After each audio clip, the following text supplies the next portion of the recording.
Mi idea, a ver esto, mi idea es hacer una pequeña introducción a la disciplina científica que trata de lo infinitamente grande y de lo infinitamente pequeño. He querido, por el título que tiene la conferencia, hacer, en primer lugar, un resumen del acopio de conocimiento consolidado que se ha hecho en las últimas décadas.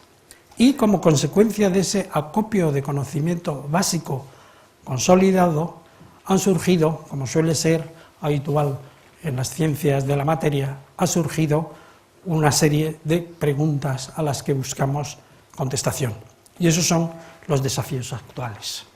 Y ahí he puesto pues, cuáles son las cuestiones pendientes que han surgido después de esos años, de esas décadas de acopio de conocimiento verdaderamente consolidado.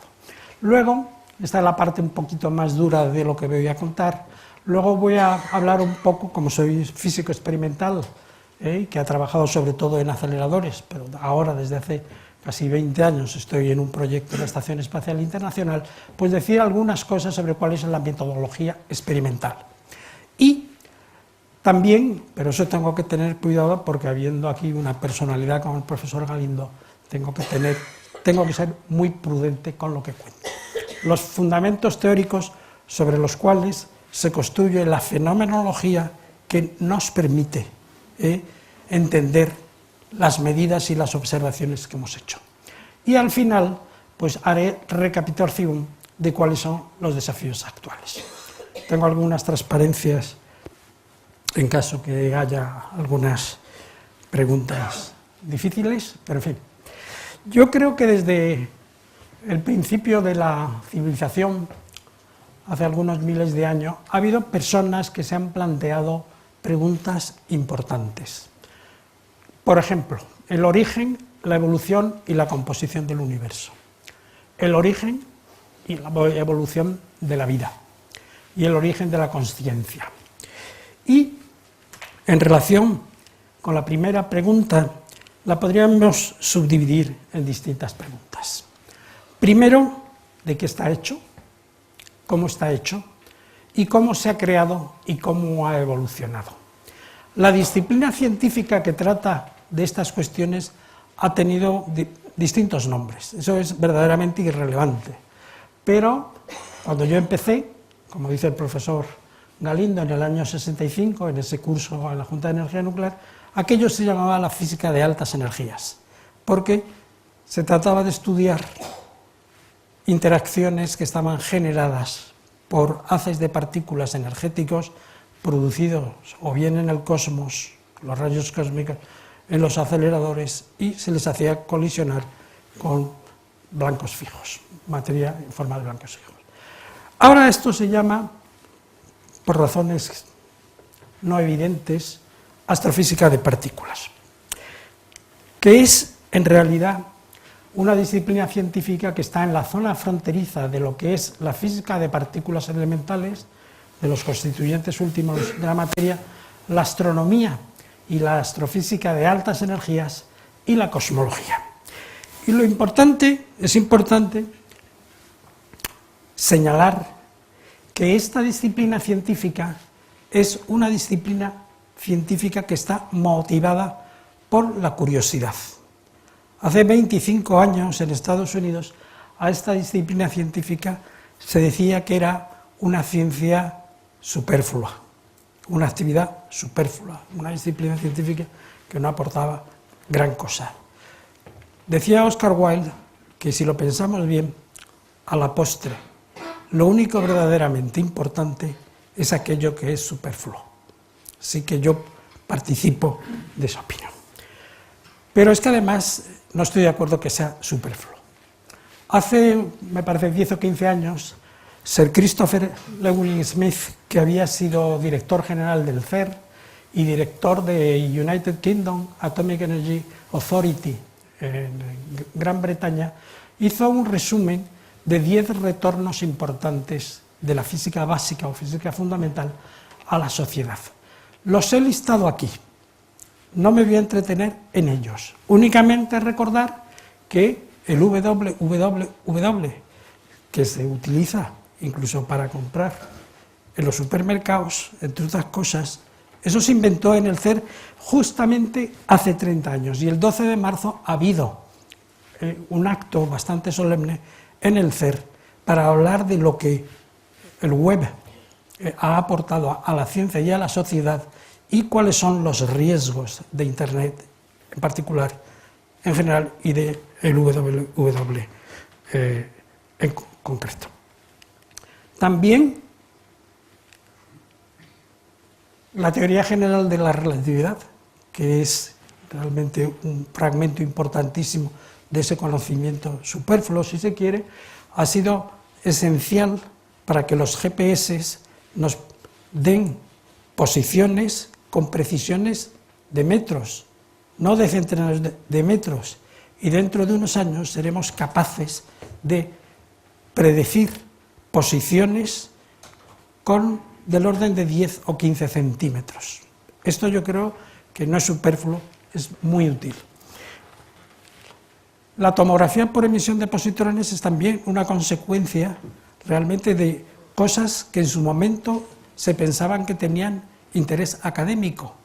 Utilizar la antimateria para localización y terapia de tumores. Estos son los tomógrafos por emisión de positrones.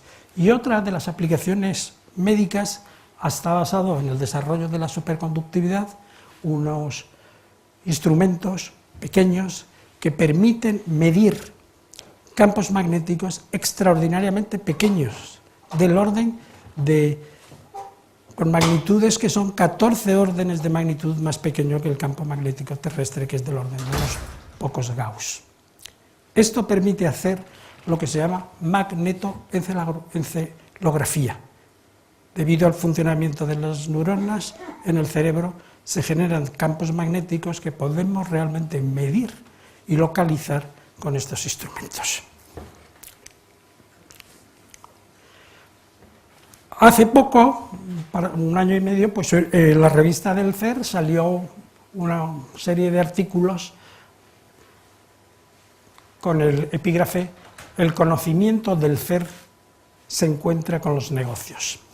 Y efectivamente, en el campo de la física que se hace en el CERN, que es esencialmente física con aceleradores, pues ha habido enormes desarrollos, tanto en los aceleradores, en la construcción de aceleradores, las tecnologías que han desarrollado, los sistemas de detección y también el computing, el cálculo. No solo el web, sino lo que siguió al web, que fue el cálculo deslocalizado y el almacenamiento de datos masivos también geográficamente deslocalizado. De hecho, en estos momentos debe haber unos 28.000 aceleradores en el mundo, de los cuales menos del 1% se utilizan para hacer investigación superflua, entre comillas. El hecho es para ciencia de materiales, producción de radioisótopos, cosas de interés médico, etcétera, etcétera. Y el valor aproximado que tienen todas esas instalaciones en el mundo, que crece al nivel de unos 4.000 millones de dólares por año, pues es del orden de unos 50.000 millones de dólares. Los aceleradores es el ejemplo de cómo una cosa que es pensada y diseñada con un objetivo científico predeterminado, que es escudriñar cómo es la materia a escalas de distancia muy pequeñas, eso evoluciona para dar todos estos aceleradores que sirven para otras ciencias o para otras necesidades de la sociedad. El primero que desarrolló aceleradores de partículas de un determinado tamaño, en este caso es de 1 metro, es Ernest Lawrence, y poco antes de morir pues ya se inauguró un detector, un acelerador de grandes dimensiones. Grandes dimensiones en aquella época. En la actualidad el mayor acelerador del mundo está en Ginebra, es el LHC, que tiene una circunferencia de 27 kilómetros. Y el CERN está pensando construir una máquina más potente, que es se llama el acelerador circular futuro, FCC, que tendrá 100 kilómetros de circunferencia. Bueno, esta es una transparencia que me salió mal cuando preparé el PowerPoint y al pasarlo a PDF, y entonces está un poco distorsionada sobre lo que quería enseñar. Yo quería enseñar una regla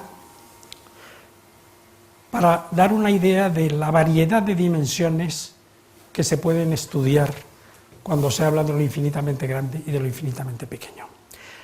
El universo visible creemos que tiene una distancia no inferior a 10 elevado a 26 metros. Esto es un 1 seguido de 25 ceros en metros.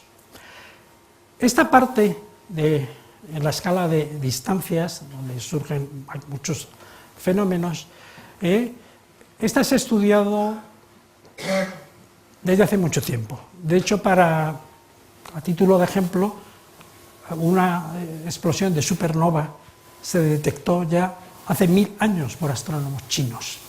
Pero yo creo que realmente los padres de la ciencia que estudia las distancias grandes empieza en el siglo XVI y realmente ha tenido una carrera de descubrimientos verdaderamente espectacular. Y empieza con Tycho Brahe, con Copérnico, con Galileo Galilei y con Kepler.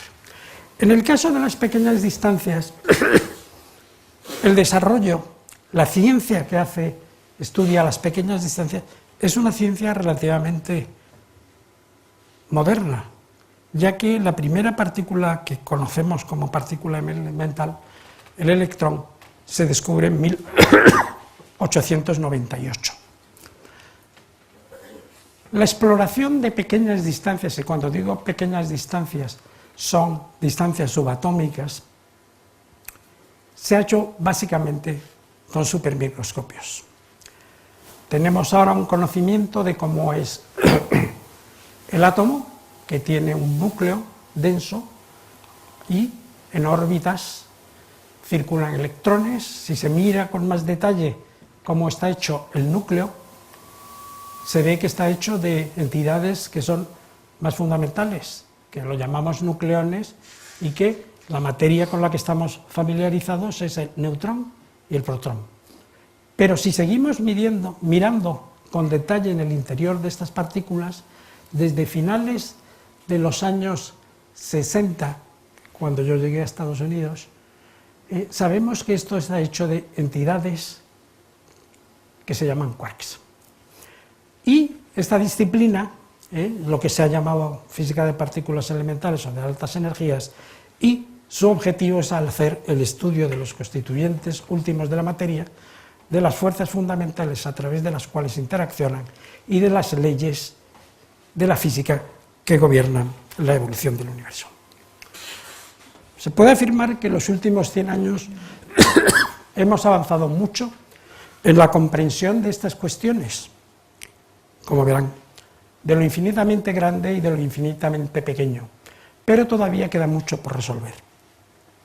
Para rellenar el conocimiento, los huecos en el conocimiento de lo ordinario, que es solo el 5% del total de materia y energía del universo, y de lo extraordinario, que es el 95%.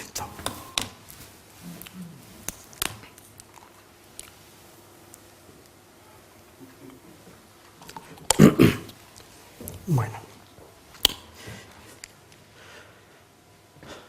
he dicho que hemos avanzado mucho, pero lo más importante de este acopio del conocimiento, lo más importante de la investigación es la ignorancia. El resultado de la investigación es acotar los niveles de ignorancia. Y haciendo así, contestando determinadas preguntas, lo que van a ir apareciendo poco a poco, preguntas más profundas. O sea, la ciencia no se acaba nunca. Por lo tanto, para la gente joven, pues deben de tener esto presente, que va a haber oportunidades importantes para todos. Decía Einstein que lo más incomprensible del universo es que sea comprensible. Y de hecho, si miramos, pudierais ver esta transparencia con más detalle, se darían cuenta de que tenemos un conocimiento de cuál es la historia térmica del universo o cómo el universo ha ido evolucionando desde su fase inicial, que tuvo lugar hace aproximadamente 14.000 millones de años. Sabemos cuál es la física que gobernaba esta evolución del universo cuando el universo tenía del orden de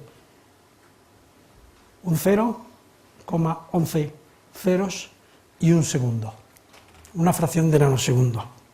Y también hemos aprendido en experimentos en el CERN cuál era la física que gobernaba el universo cuando éste tenía del orden de 10 microsegundos. Y sabemos cuándo se empiezan a formar galaxias, cuándo se empiezan a formar estrellas y cuándo se libera la radiación electromagnética que se había producido en el inicio del universo y llega hasta nosotros y podemos tener una fotografía de cómo era el universo cuando tenía 380.000 años, o sea, que estaba en su infancia.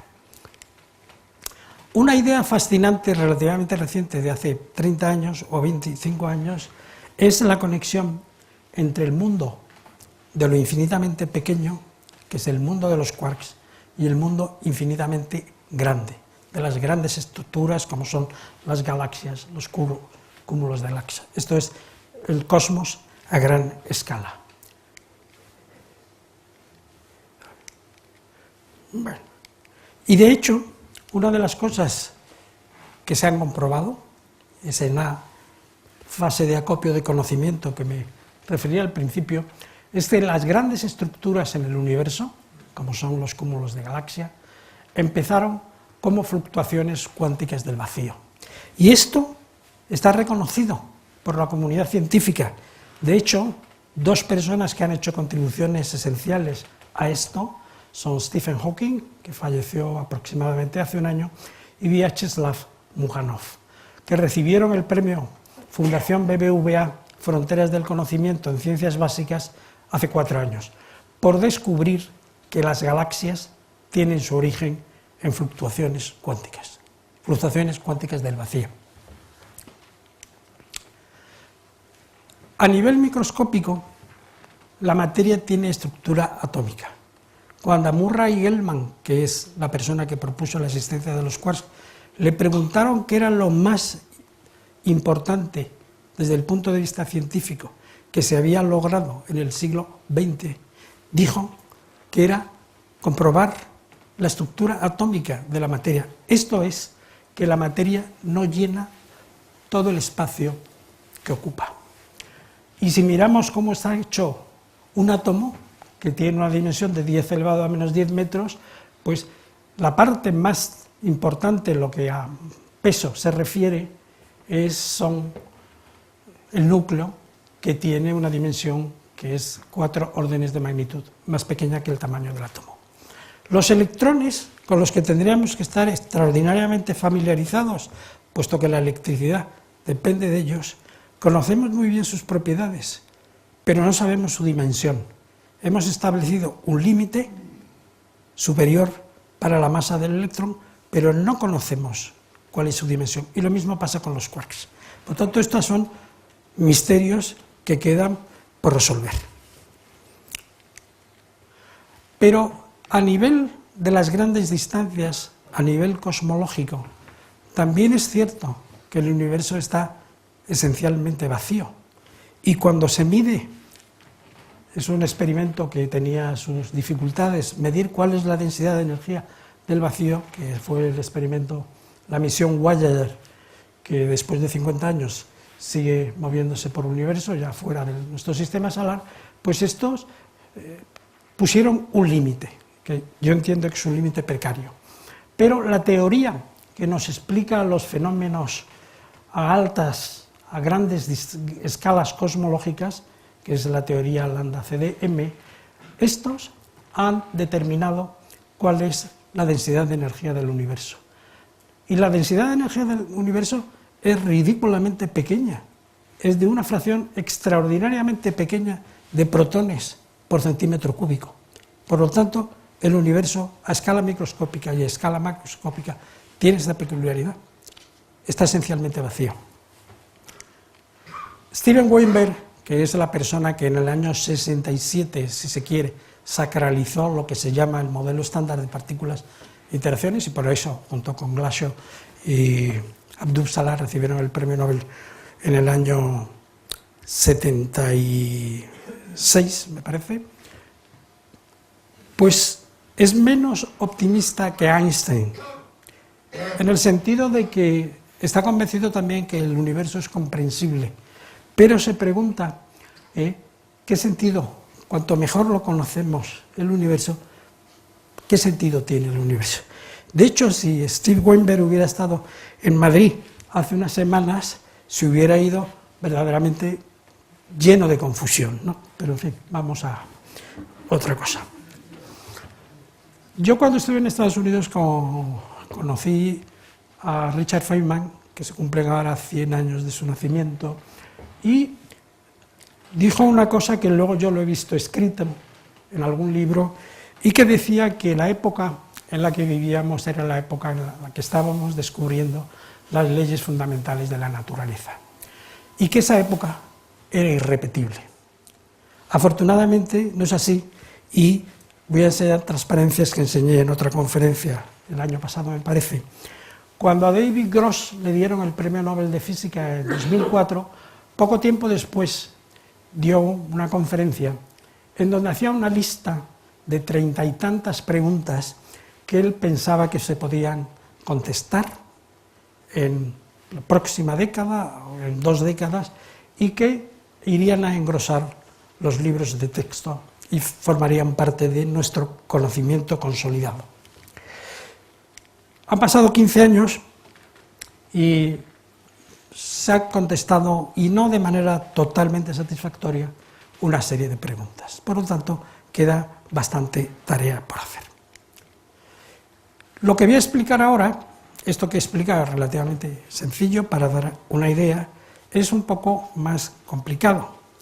Lo voy a intentar hacer fácil, pero sin pasarme, siguiendo el consejo de Einstein, que decía que hay que tratar de presentar las cosas o hacerlas de la manera más simple posible, pero que esta simplicidad tiene un límite, porque lo que no se puede hacer es tratar de explicar las cosas sin un mínimo de rigor. Entonces, la parte que viene a continuación es cómo yo veo qué conocimiento consolidado hemos adquirido en estas últimas décadas. Y para no ser excesivamente sesgado, he mirado cuáles han sido los grandes logros que han merecido en esta disciplina científica el Premio Nobel de Física en el siglo XXI.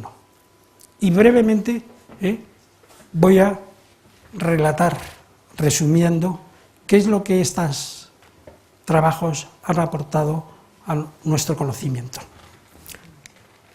El primero de ellos, que es de 2002, premia trabajos que se hicieron pues, en la segunda mitad del siglo pasado, hacia los años 60-70 por Ray Davis, y a partir de los años 85 por Masatoshi Toshiba y su equipo de investigación. Y tiene que ver con el mundo de los neutrinos. Probablemente hay gente aquí, en la audiencia, que no están familiarizados de los neutrinos, y eso es verdaderamente sorprendente, porque los neutrinos procedentes del Sol pues nos están atravesando aquí continuamente, y no unos pocos, sino billones de neutrinos por segundo procedentes del Sol nos están atravesando aquí. Les dieron el premio Nobel por sus contribuciones pioneras a la astrofísica, en particular por la detección de neutrinos cósmicos. Lo que se entiende por neutrinos cósmicos son los neutrinos que se producen en el proceso de generación de energía en el interior de las estrellas, y en particular en el Sol, los neutrinos que se producen en los fenómenos de radioactividad natural que tienen lugar en toda la superficie terrestre y en el interior, y los neutrinos que se producen en las centrales nucleares, en donde se producen también millones de neutrinos por segundo. Lo que pasa es que estos neutrinos que nos atraviesan constantemente son inocuos, esencialmente no interaccionan con la materia y por lo tanto es muy difícil detectarlo y estudiar sus propiedades. Pues estos dos grupos hicieron realmente grandes avances en el estudio de los neutrinos. De hecho, también detectaron neutrinos que se producen en las explosiones de supernovas. Una explosión de supernova ocurre en nuestra galaxia una vez cada 500 años, pero hay muchas galaxias. Entonces, una de estas galaxias, que es la SN 1987A, cuando hizo la explosión en el año 87, emitió del orden de 10 elevado a 51 segundos. Estos experimentos, los experimentos de Japón, en Japón, fueron capaces de detectar 10 neutrinos de origen cósmico procedentes de la explosión de una supernova.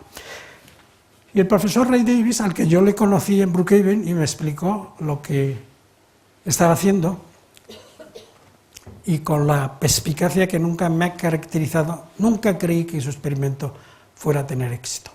De hecho, este midió el flujo de neutrinos,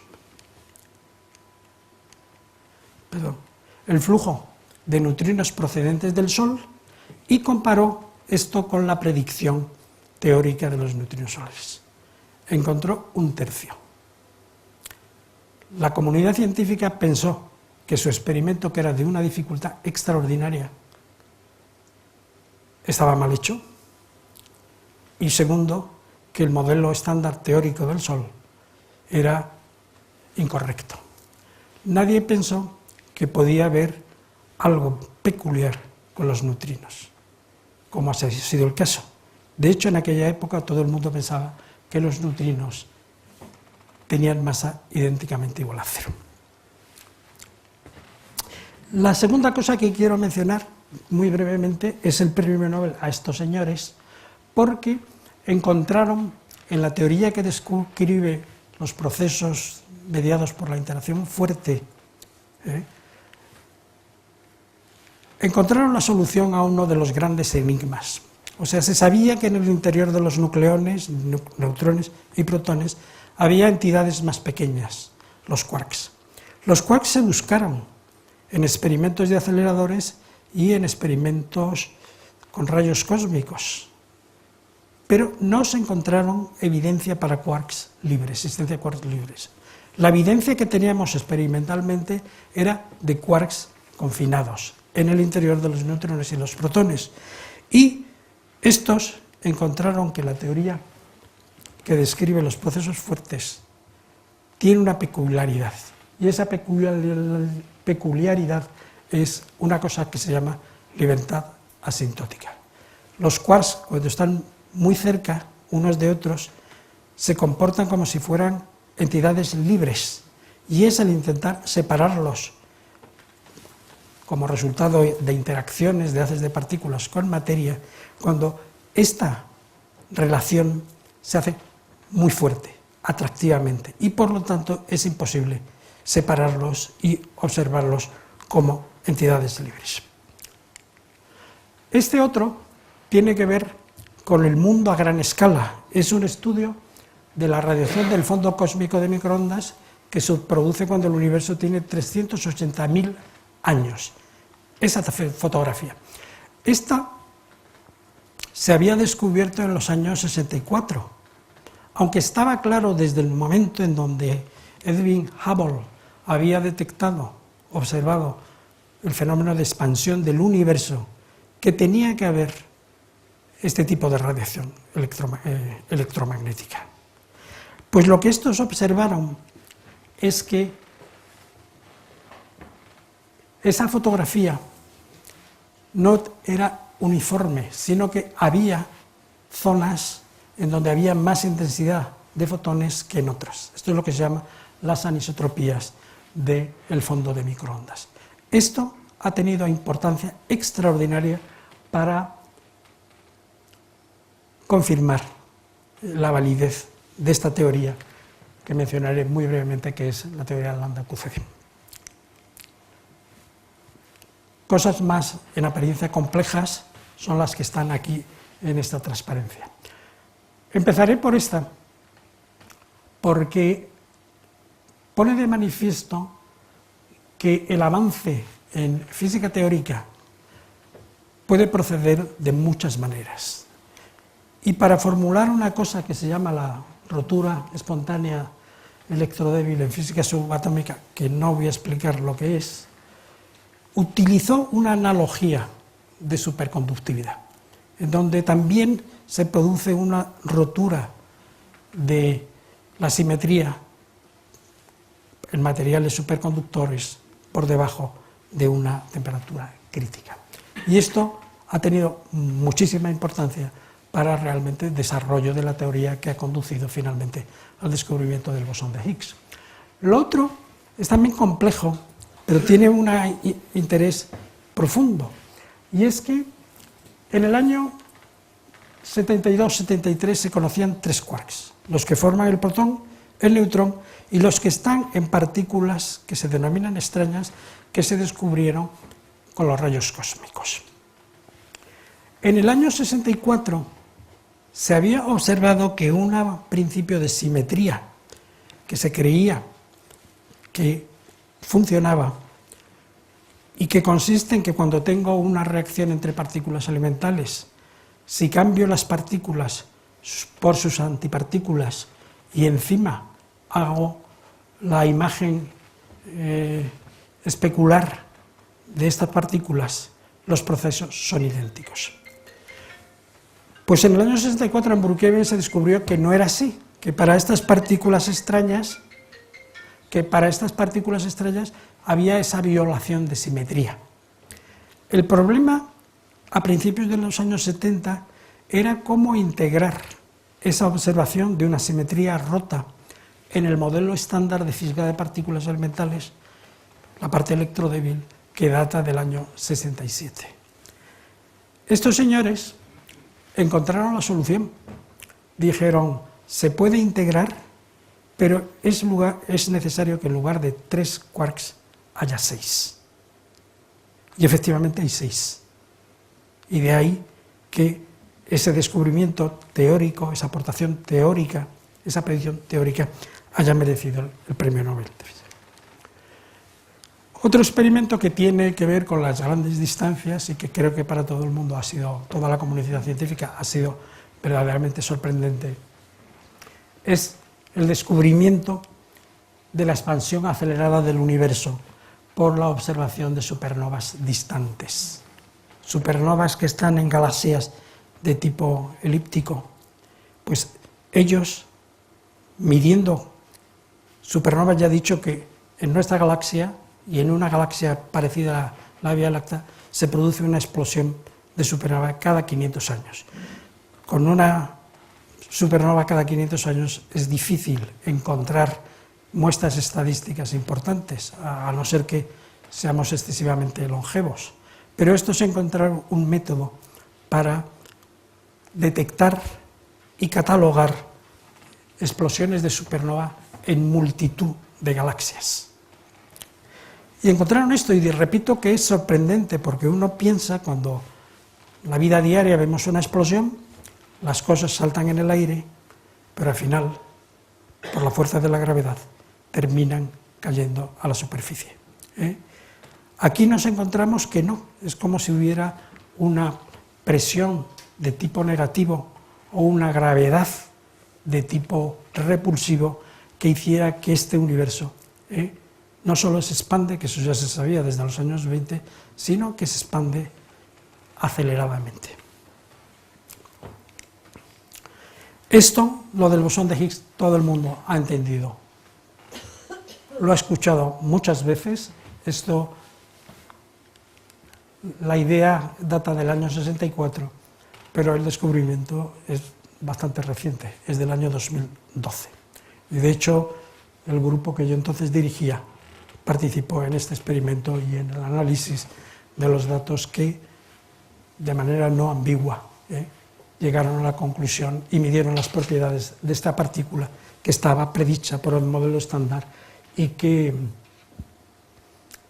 todas sus propiedades de momento pues están de acuerdo con las predicciones teóricas. Otro premio fue también para el mundo de los neutrinos.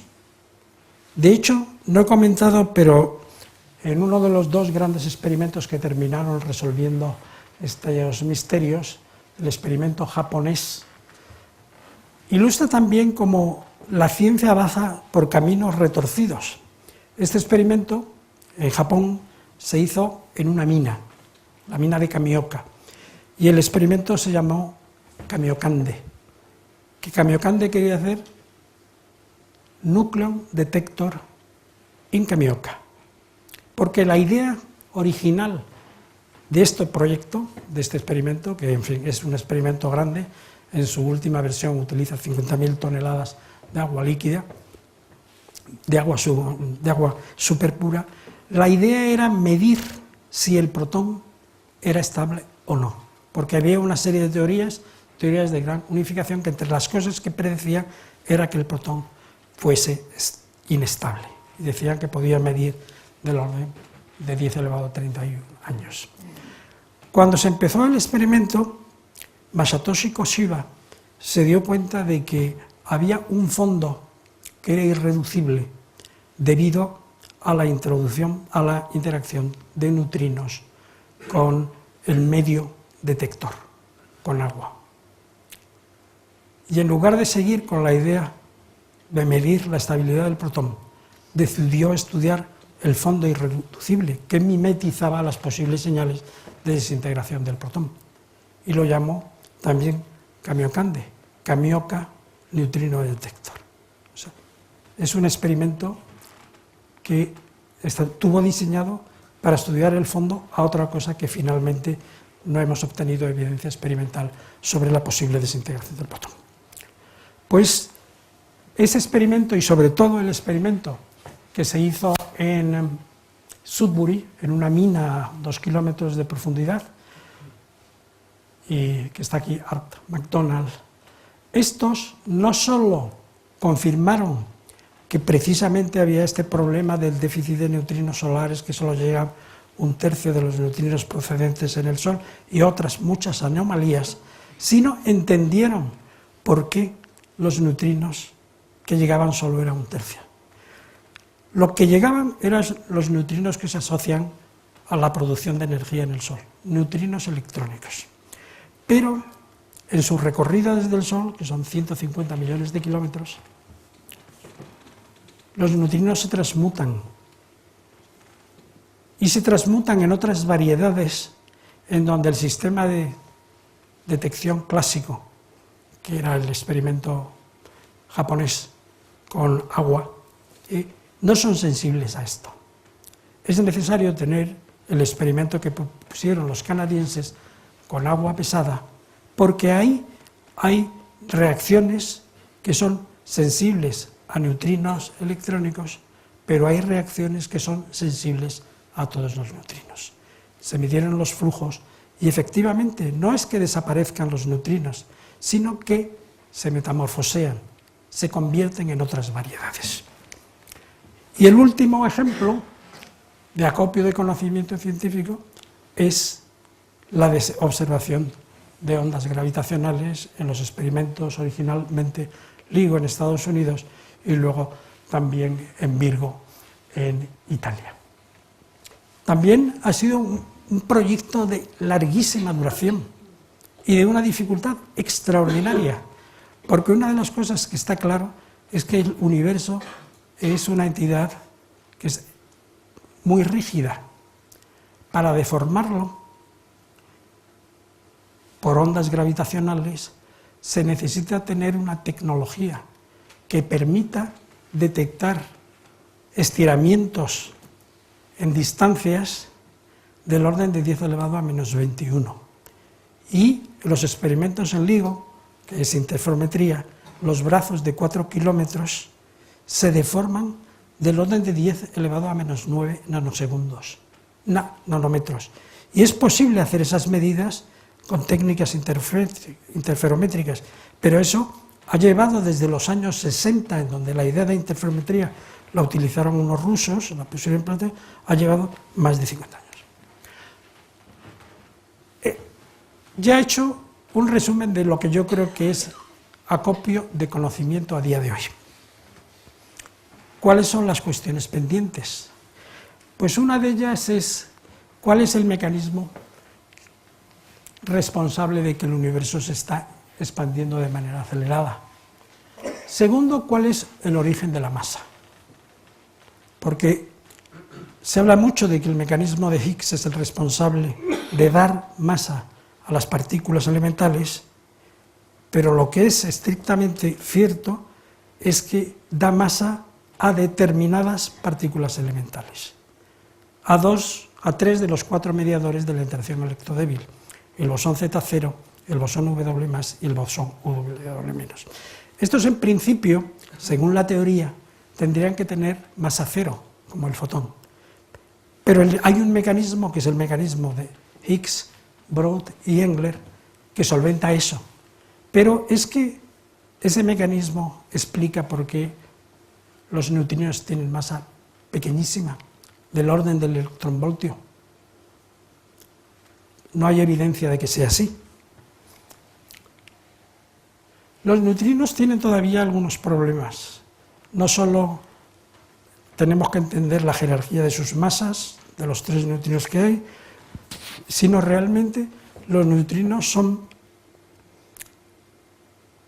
partículas idénticas a sus antipartículas, que serían entonces neutrinos de Majorana, o si son distintos, y serían neutrinos de Dirac.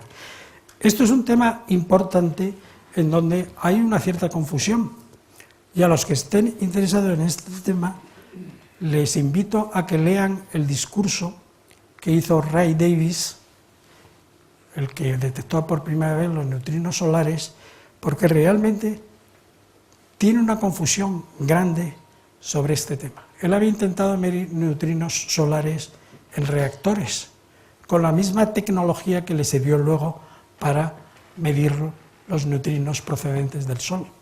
Encontró los neutrinos procedentes del Sol, pero antes había fracasado en encontrar neutrinos producidos en reactores.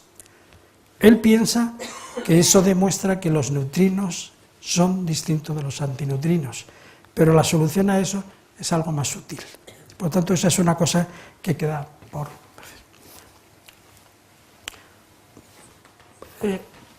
he dicho que tiene que haber antes 3 generaciones de fermiones para explicar la violación de esa simetría CP en el contexto del modelo estándar.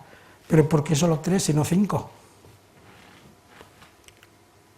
Un tema que es lo que yo ahora estoy trabajando es que si nos creemos el Big Bang, poco después de crearse el universo tendría que haber la misma cantidad de materia que de antimateria, la misma cantidad de electrones que antielectrones. Sin embargo, en la parte de la galaxia que hemos observado no es así. ¿Cuál es el mecanismo responsable de esa evolución asimétrica del universo? Y finalmente, esto no ha sido todavía galardonado con el premio Nobel, porque aunque sabemos que hay mucha materia en el universo que ni absorbe ni emite radiación electromagnética y por eso se llama materia oscura, y eso lo sabemos por multitud de observaciones gravitacionales que empezaron en el año 20 y tantos, no sabemos si realmente esta materia oscura está hecho de partículas elementales o de otras cosas. Entonces ya he dado las respuestas tentativas. ¿Qué hace el universo? Pues se cree que la constante cosmológica. Pero decir qué es la constante cosmológica yo creo que no es decir nada. El origen de la masa, ya lo he dicho, probablemente para los neutrinos tiene que haber un mecanismo que explique por qué son tan pequeñas y cuál es su jerarquía de masa. En los neutrinos ya he hablado del problema de los neutrinos modalidad Dirac, como Majorana. Los neutrinos se mezclan, sus sabores, sus identidades, por qué tienen las diferencias de masas que hay. Podría haber neutrinos que no respondieran a las leyes electrodébiles, del modelo electrodébil, muchas cosas. las 3 generaciones de fermiones, los leptones, ya he dicho que los neutrinos en concreto pues se mezclan y eso explica la desaparición de neutrinos solares, pero hay un fenómeno muy parecido también en el mundo de los quarks, que no quiero entrar, y por qué hay esas diferencias, solo 3 generaciones, que ha sido de la antimateria primordial, esa asimetría en la evolución del universo. Hay gente que piensa que podría deberse a un fenómeno de violación de esta simetría en el sector de los neutrinos, y luego cuál es la naturaleza de la materia oscura. Pues hay extensiones de la teoría estándar de partículas, como por ejemplo supersimetría, que proponen pues una solución a la naturaleza de la materia oscura, pero hay otros que creen que podrían ser agujeros negros primordiales de tamaño pequeño, podrían ser acciones, podrían ser neutrinos estériles y o masivos. Por lo tanto, hay muchas cosas que hacer. Hay una advertencia, es que esas son respuestas tentativas, pero como decía Niels Bohr, predecir es algo muy difícil, en particular acerca del futuro. Y Somerset Maugham decía que ya es bastante duro conocer el pasado, que sería insoportable conocer el futuro. Voy a hablar muy poco porque se me está terminando el tiempo, pero como soy experimental, físico experimental, tengo que hablar de cuál es la metodología experimental que se ha seguido en esos procesos de acopio de conocimiento. Lo primero que hay que decir es que hoy, desgraciadamente, no hay experimentos fáciles, solo hay experimentos extremadamente difíciles. Y yo creo que fue Carlos Rubbia, donde una vez discutiendo, hacer un pequeño experimento para confirmar algunas cosas, dijo que experimentos de juguete ya no hay, son muy difíciles. Se debe eso a que las cosas que queremos medir son intrínsecamente difíciles de medir.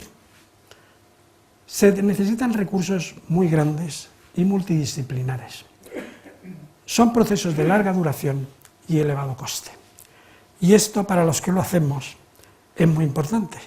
Estos proyectos duran 20 años, algunos más, y por lo tanto se necesita esfuerzo sostenible, hay que tener mucha estamina para estar 20 años construyendo un instrumento que puede significar algo relevante para el proceso de acopio de conocimiento o no, y que se necesitan apoyos sostenibles. Y eso, en determinados países, es una cosa que se pone siempre en cuestión.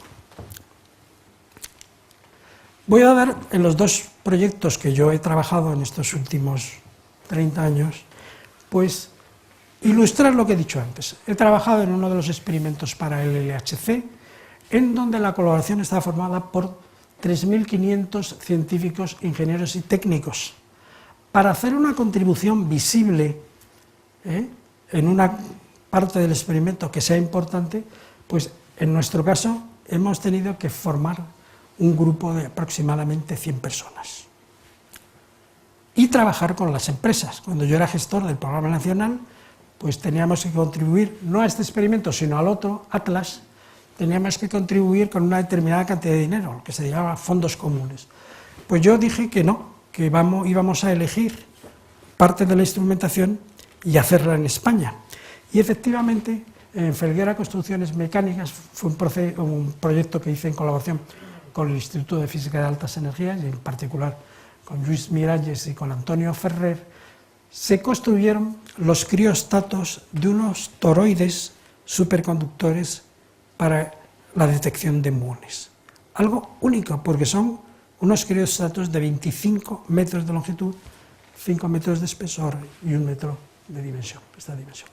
El otro experimento es más modesto, en cierto sentido, que es mandar un detector de rayos cósmicos a la Estación Espacial Internacional. Aunque trabajar con la NASA es realmente una epopeya, ya lo puedo ir diciendo. Aquí la colaboración es más pequeña, esto es mucho más pequeño, esto pesa 7,5 toneladas, mientras que esto pesa 14.000 toneladas. Y la colaboración, 400 científicos, ingenieros y técnicos en la época de construcción, ahora quedamos unos 100. Y yo formé un grupo de unas 20 personas. Pero, al igual que pasó en este caso, pues he tenido la colaboración de empresas en el sector espacial y aeronáutico importantísimas en España, una de ellas CRISA. Y luego de instalaciones especiales para hacer el control de calidad espacial que se requiere, el Instituto Nacional de Tecnologías Aeronáuticas. Y tanto en la ESA, donde hicimos la cualificación del detector totalmente ensamblado, como en el Kennedy Space Center, pues estas dos instituciones pusieron a nuestro servicio equipos de 150 o 200 personas. Es de larga duración y de elevado coste. El LHC se empezó a discutir en el año 84, se aprobó en el año 94 y hasta el 2010 no ha empezado a funcionar. Creemos que va a funcionar hasta el año 2035. El coste han sido 5.000 millones de francos suizos, eso en lo que concierne presupuesto del CER. Luego ha habido contribuciones que se llaman in-kind de muchos otros países, pero del orden del 10%. El detector, en donde nosotros hay 4 grandes, pero el que nosotros hemos trabajado, pues hicimos la parte de investigación y desarrollo hasta el 96, y luego pues hemos construido esto, ahora estamos en periodo de upgrade, de actualización. Esto ha costado unos 600 millones de francos suizos. Aquí no se incluyen los costes de personal. En la ISS, que se ha construido desde el año 93 hasta el 2010 y que ha requerido 34 vuelos de los transbordadores, el coste, como lo hace la NASA, es 157.000 millones de dólares. Y la vida media se espera, nosotros estamos aprobados a seguir en la estación espacial hasta el año 24, pero creo que nos van a admitir seguir operando hasta el año 28 o el 32. Este es el transbordador que en mayo del 2011 nos llevó a la Estación Espacial Internacional, y aquí ya está nuestro sistema de detección operativo, el coste calculado con los criterios presupuestarios de la NASA es de unos 2.000 millones de dólares, aproximadamente lo mismo que ha costado el Hubble Telescope. Yo, porque estoy viendo el reloj, voy a terminar con esta transparencia. Yo una más, que los avances empíricos en el acopio de conocimiento en esta disciplina, los avances basados en la experiencia, se basan fundamentalmente en desarrollos instrumentales. Estos desarrollos instrumentales nos deben permitir explorar nuevas regiones de energía y también hacer medidas de precisión. Y al final, lo que nos quedaríamos satisfechos es que si descubrimos nuevos procesos, descubrimos nuevas partículas y descubrimos que en determinadas leyes de conservación se producen violaciones. Eso es lo que, a mi entender, estas medidas, estas observaciones, son las que contribuyen al avance de esta disciplina científica. Las herramientas experimentales pueden ser la radiación cósmica, producida por los aceleradores cósmicos, reactores nucleares, aceleradores de partículas, o utilizar realmente las 3 fuentes de producción de haces de partículas conjuntamente. Voy a enseñar unas fotos para terminar, para que vean que realmente hay mucha instrumentación en marcha. Esto es una simpleza, pero es una simpleza que conviene recordar, que todo lo que conocemos acerca del universo se basa en el estudio de la radiación procedente del espacio exterior. Y esa radiación es la radiación cósmica, que puede ser neutra, fotones, neutrinos u ondas gravitacionales, o la radiación cósmica cargada eléctricamente, electrones, muones, núcleos atómicos y sus antipartículas.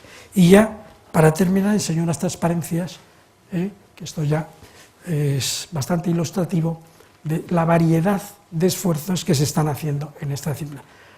Los grandes observatorios, ahí es donde se descubrieron las partículas extrañas, que han dado muchísimo juego. Estos 6 son los observatorios que permitieron hacer la medida de las supernovas distantes y por lo tanto condujeron a establecer la expansión acelerada del universo. Estos experimentos son los que hicieron las medidas de precisión de la anisotropía del fondo cósmico de microondas. Ahora hay muchísimos telescopios, el James Webb, que es el que va a sustituir al Hubble. Hay experimentos en Atacama, en la Antártida, para medir la polarización B de la radiación del fondo cósmico de microondas. Hay experimentos destinados a hacer la cartografía de las galaxias y de los cúmulos de galaxias. Entre ellos hay uno que está en el Roque de los Muchachos. Hay experimentos para hacer la medida precisa de la ecuación de estado de la energía oscura. O sea, hay muchas cosas en proyecto. Ahí están los experimentos, el mío, experimentos competitivos, satélite Pamela o el Fermi Gamma Ray Telescope, que está haciendo medidas importantes de la radiación gamma de muy alta energía. Hay múltiples laboratorios subterráneos, el de Canadá, Sudbury, donde se entendió bien la desaparición de los neutrinos solares. El mayor está en Italia, en el Grasso, tienen 20.000 metros cuadrados de espacio de laboratorio. El experimento de Japón, Super Kamiokande, 50.000 toneladas de agua ultrapura. Hay uno más pequeño en España, en los Pirineos, el Canfranc, en la mina rusa de Baksan, en el lago Baikal, es un experimento subglacial, también en la Antártida, el experimento IceCube, y uno grande en el Mediterráneo. Esto es para medir neutrinos cósmicos. Hay muchos experimentos también para medir la radiación gamma de alta energía, hay distintos sitios, y para medir la radiación cósmica cargada. El mayor está en Argentina, en Malargüe, que tiene instrumentado algo así como 3.000 kilómetros cuadrados, que han hecho medidas muy importantes de los rayos cósmicos de muy alta energía. Y en España, pues hemos tenido en el Roque de los Muchachos estos 2 grandes telescopios, y ahora está en proyecto CTA, Cherenkov Telescope Array, que tiene un sitio en el hemisferio norte, en el Roque de los Muchachos, y otro en Chile. Y hemos recientemente inaugurado el primero de estos telescopios de 23 metros de diámetro, unos 230 metros de espacio especular. Hay experimentos de investigación básica que se hacen de neutrinos en distintos reactores, las antenas gravitacionales, los grandes laboratorios con aceleradores, de los cuales el más importante es el CER, 27 kilómetros.